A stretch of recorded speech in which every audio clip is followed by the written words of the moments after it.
Well, tell me, mama, what's going on? Tell me, darling. Welcome back, everybody, to the Bacon and Egg Show. Texas versus Texas Tech pregame edition, coming to you live from the University of Texas Austin campus. The East Garage, over here next to the friendly confines of Dish Rock Field. We'll pass it over to Jay here, see what we got going on today.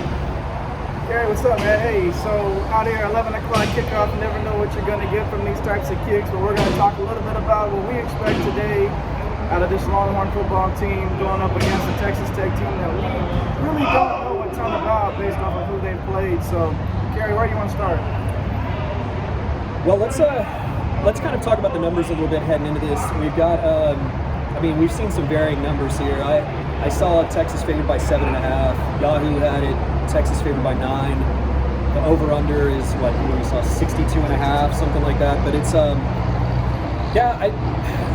this is going to be an interesting matchup for me before we kind of get into like hitting on each side of the ball. I'm not quite sure what to expect. I mean, the last time the Horns were on the field was just complete destruction of Rice.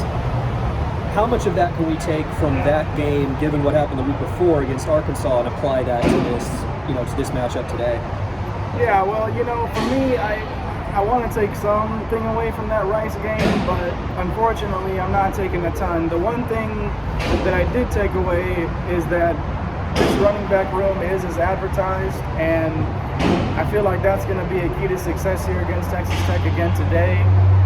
But there are some things that I'm really looking forward to, or hoping to see out of this wide receiver group today that we haven't seen yet. And with Casey Thompson with another week of preparation as the guy, as the starting quarterback, and some wide receivers that I feel like are pretty hungry to get this ball rolling. I feel like that what we really need to look for are some of these wide receivers to step up, maybe even some more of the tight end room to play a bigger part in this, because they're gonna crowd this box. They don't exactly have the biggest defensive line, which should bode well for a guy like Denzel Okafor in the middle, who's just a bulldozer in run blocking. He should be able to have his way with some of these defensive linemen today, and so I think the running game is going to be huge today. But they're going to have to pass the ball today, Kerry, and I'm really thinking that we're going to see some guys step up that we really haven't seen in a couple of weeks that have sort of disappeared. Well, it's interesting you mention it that way, because I almost feel like we might see a continuation of the passing game from the Rice game. I think Xavier Worthy is a guy that could have a big day today. If they continue to feed him the ball, look like it was scripted, against Rice getting him the ball, Texas should have some success offensively. I'm absolutely there with you, though. I mean, I think if Texas is going to be able to run the ball, I think successfully, but without the passing game really hitting on what they want to do, I don't know if that's going to be enough to just have the running game doing what it needs to do. So we got someone pulling into the spot here next to us here in the East Campus Garage. So pardon the spacing, but hey, we're coming this live from campus. I mean, this is the magic of semi-live television here. But I think Xavier Worthy's a big guy for me today. I think if he's able to get the ball, it's going to open up some things for other pass catchers. And is there anybody that catches you mentioned the tight ends, is there anybody that kind of catches your, that you think is going to be able to exploit some of what Tech is going to be able to do today? Yeah, well, for me, I'm not necessarily thinking that anybody besides Wiley. I mean, maybe Cade Brewer gets a couple of nice catches here and there. Gunnar Helm has gotten some playing time and has looked pretty good at it while he's been on the field. But I'm actually thinking that we're going to see more out of the wide receiver room today. And I think we're gonna hear Jordan Whittington's name a little bit today, which it hasn't exactly panned out that way over the past couple of weeks. He's sort of fallen off the radar. I don't think he's fallen out of favor, but I just don't think that he's been that guy that we know Jordan Whittington can be. So for me, I think that that's somebody to keep an eye on today, just to see how much he'll be involved with this pass game, because Xavier Worthy is that dude, and Sarkisian wants him to be that guy, and he'll continue to be that guy. But in my opinion, I think we're gonna see some Jordan Whittington today, getting back into this grand scheme of things, getting back into I guess everybody's thoughts in terms of being that guy whose number is called a little bit more today. And I think that's going to be one of the keys to success for me, is because I think they're going to be able to get off their running game here. I don't think that's going to be a big problem. But for me, I think Whittington is a guy to look for today. If Whittington's having a nice big day today, then Texas is going to roll, which I think is going to happen, and we'll give our score predictions in a little while. But Whittington is a guy for me that I think will take a step forward today. And I'd also like to see Joshua more involved. You know, he's talking about your leading receiver coming back from last year and really trying to figure out where his place is in this offense. And if it's, I think he's more than just an outside guy that's a decoy to throw one or two deep balls to throughout a game. You know, I think he can bring more to this offense than that. And as this playbook starts to unravel a little bit more for Steve Sarkisian, I think we're going to see more of Joshua Moore. Yeah, we're going to see, I think, a lot of more and more wrinkles added to this offensive game plan, and I think that has been the plan all along, is Sark and this offensive staff get used to what personnel they have, and we're starting to see that week by week where last week it was Xavier Worthy. You started to see some of the jet sweep action. You know, I think we're going to see more of that today. Some stuff that we haven't seen quite yet this season. Who knows what it's going to be? But I don't think Texas is going to have a problem scoring points today. I think for me the biggest concern heading into today, to transition a little bit here, is for me it's the defense. I think. Again, a shutout against Rice, but how much of that can you really take away given what happened against Arkansas with the missed tackles, most missed tackles since the Tech game of last season in Lubbock, that just absolute insane game that went to overtime. But no one did go to overtime, right? Am I getting my Tech games mixed up from last year? It was the onside, yeah, it all runs all that. Together. Yeah, it's all a big blur. Time is a flat circle, but it's that's the part that worries me. Jay, how are you feeling about the defense, the tackling, the defensive front? I mean, the whole picture heading into what is, I guess you can call it a multiple attack these days. I mean, it's not this isn't the Mike Leach, classic air raid where they're not going to run a ton. They do a lot of things. Now, how well they do them is to be seen, but how are you feeling about this defense heading into today? That's a great point about this offense being much more of a multiple set look than what we're used to out of this class. When you think of Texas Tech, at least in the last decade plus, to me, it's about the defensive line stepping up and finding a way to contribute. Moro Ojimo is a guy for me that I was really, really high on coming into this season, and the fact that he really hasn't stood out a ton to me is bothersome. And I feel DeAndre like Coburn, Snacks Coburn as well. And those are the types of guys that are for Texas to be successful in this conference. The interior of that defensive line is going to have to step up and not just absorb double teams, because they've done that some, and that's okay, but you got to make plays too. You have to make plays when it's time to make plays, and that's really what I'm looking for today out of this defense, is improved tackling, and for those interior defensive linemen to step up and start making plays. Getting pressure, not just, not just absorbing double teams and keeping linemen off of linebackers, which is something that we've talked about being necessary for this linebacking crew to be successful.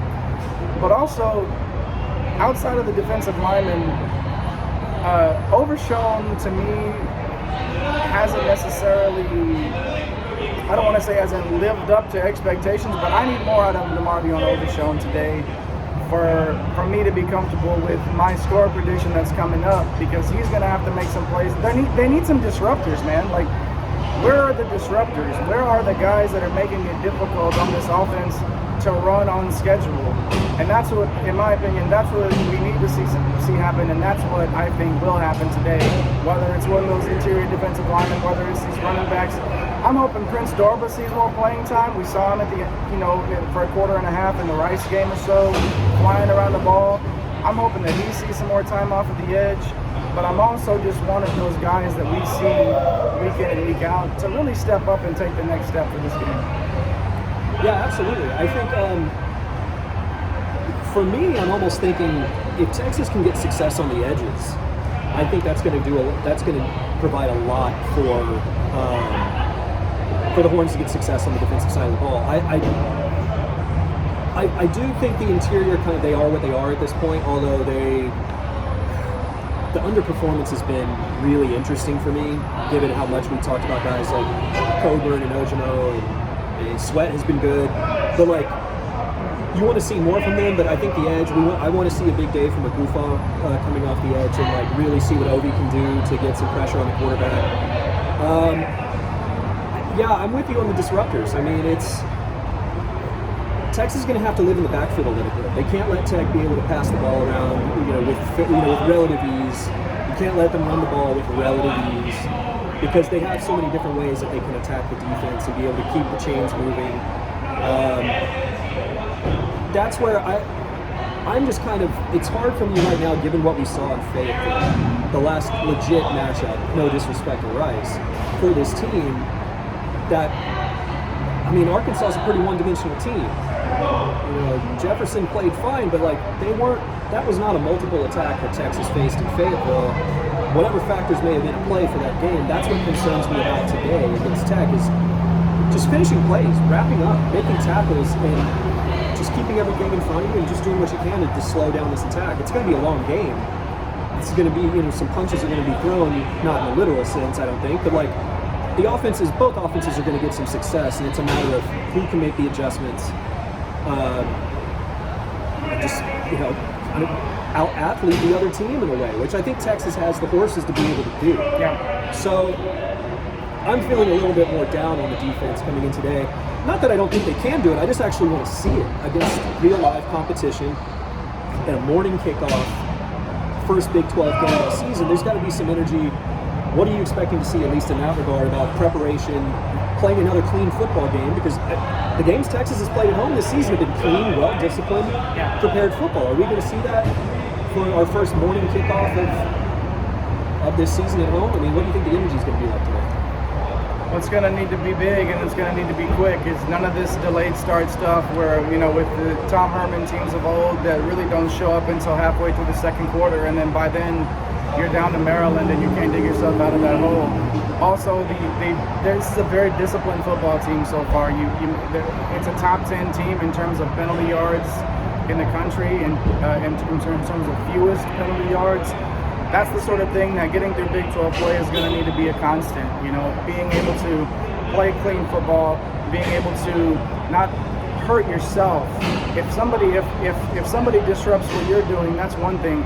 But shooting yourself in the foot is not something that this Texas football program is in a position to be able to do right now and recover successfully. So I think that's what we're going to need to see. We're going to need to continue to see clean football.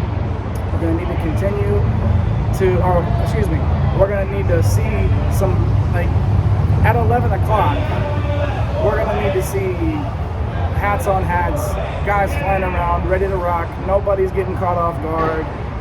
This is what you hope for when you hire Steve Sarkisian. This is what you hope for. You hope to see that change in mentality, that change in the culture, that change in all of the things that come with being a winning football program consistently.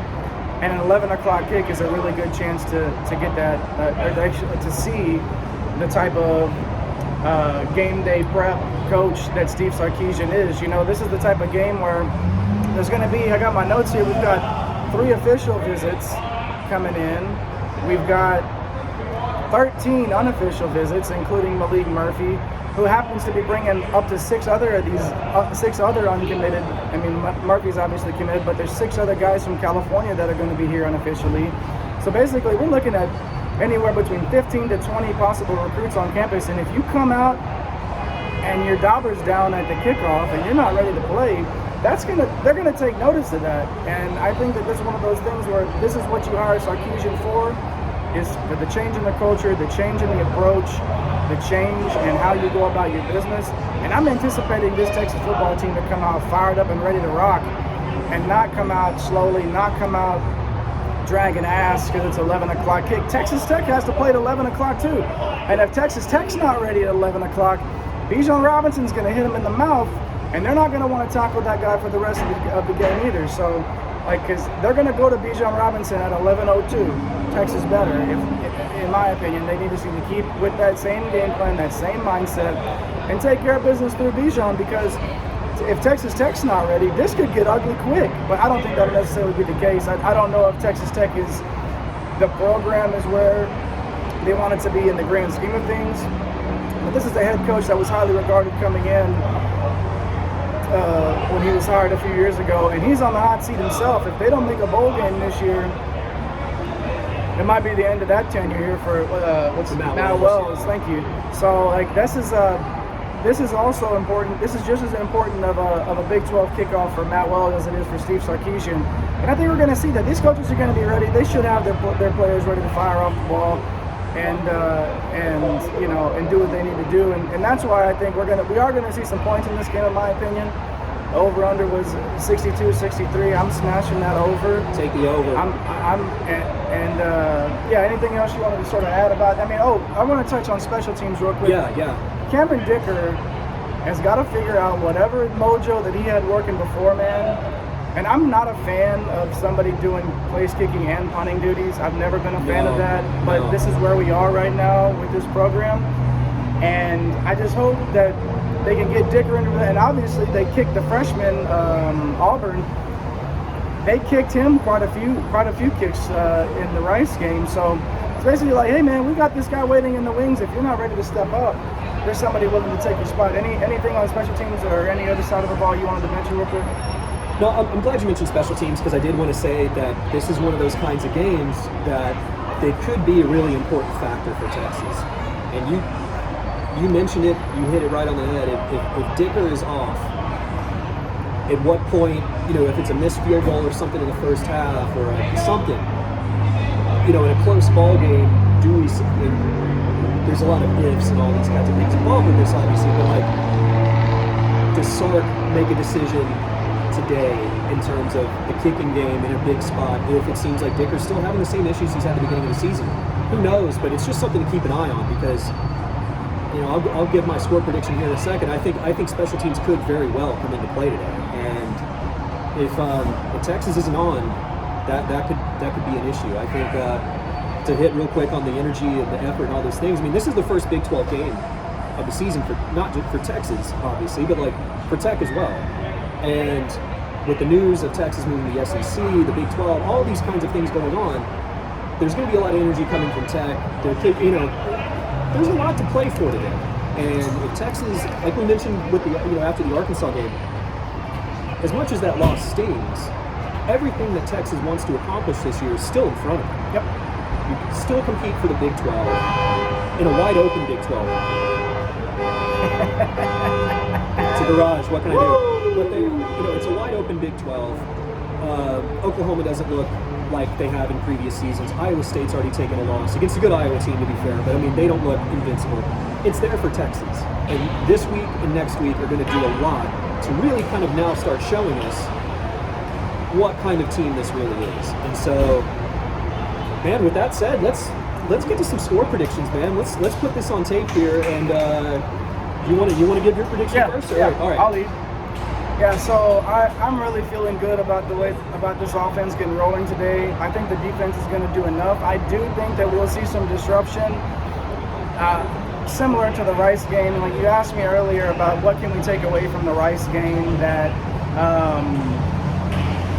I think what we can take away from it is that some of these guys have built up a little bit of confidence at this point, and I can do that. I can make a play.